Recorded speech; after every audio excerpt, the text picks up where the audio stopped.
Van ছিল সেটা আটক করা হয়েছে, চালককে আটক করা হয়েছে। আমাদের প্রধান চ্যালেঞ্জ হচ্ছে নিচে সবজি বিক্রি, যত্রতত্র সবজি বিক্রিটা বন্ধ করা।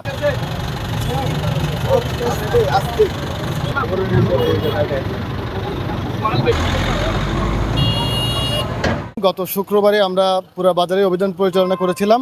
আলহামদুলিল্লাহ এখন পর্যন্ত ব্যবসায়ীরা আমাদের সাথে সহযোগিতা করছেন, কিন্তু আমরা দেখতে পেয়েছি গতকালও আজকেও ভ্রাম্যমাণ দোকান ছিল, ভ্যান ছিল, সেটা আটক করা হয়েছে।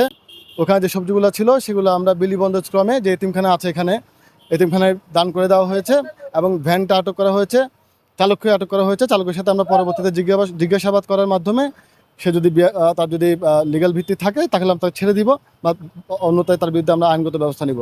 আমরা আবারও সবার প্রতি বিনীতভাবে অনুরোধ করছি, আপনারা আইন মেনে চলুন, ফুটপাতের উপরে রাস্তা দখল করে সকল ধরনের ব্যবসা বন্ধ করে দিন।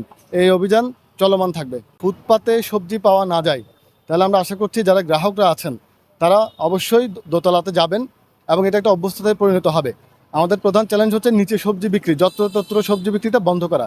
এটা বন্ধ করতে পারলে আমরা আশা করছি উপরে সবজি বা যে বাজারটা আছে সেটা জমে উঠবে। SRI TV, your voice, your media.